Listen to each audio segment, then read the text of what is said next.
Assalamualaikum warahmatullahi wabarakatuh.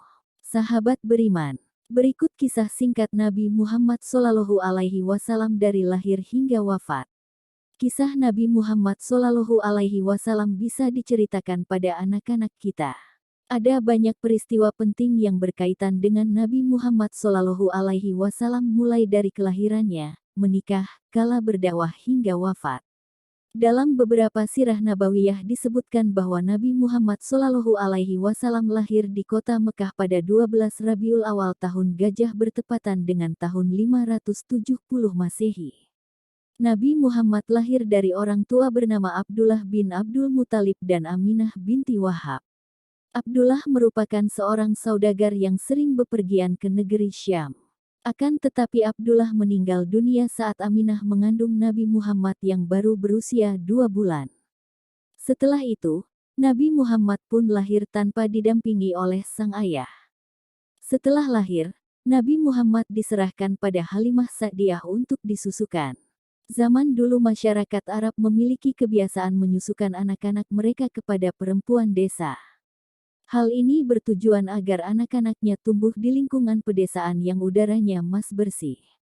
Nabi Muhammad pun tinggal bersama ibu susunya di dusun Bani Sa'ad selama 4 tahun. Kisah Nabi Muhammad selanjutnya di usia 6 tahun sang ibu pun wafat. Kemudian Nabi Muhammad SAW dirawat oleh kakeknya dari pihak ayah yaitu Abdul Muthalib.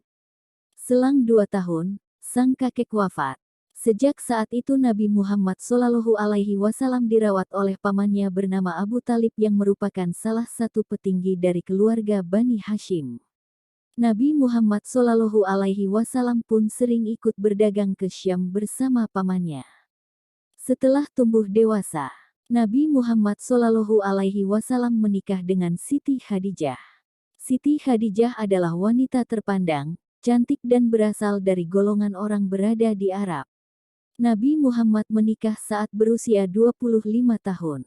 Sedangkan Khadijah saat itu berusia 40 tahun. Nabi Muhammad SAW mendapatkan wahyu saat usia 40 tahun. Setelah mendapat wahyu dari Allah Subhanahu wa Ta'ala, Nabi Muhammad SAW pun mulai melakukan dakwah. Pada awalnya, dakwah yang disampaikan dengan cara bersembunyi-sembunyi. Nabi Muhammad SAW wafat saat berusia 63 tahun. Beliau mengalami sakit dalam beberapa waktu, suhu tubuhnya tinggi dan sampai akhirnya mengembuskan nafas terakhir. Itulah kisah Nabi Muhammad SAW yang perlu kita ketahui. Wallahu a'lam bishawab.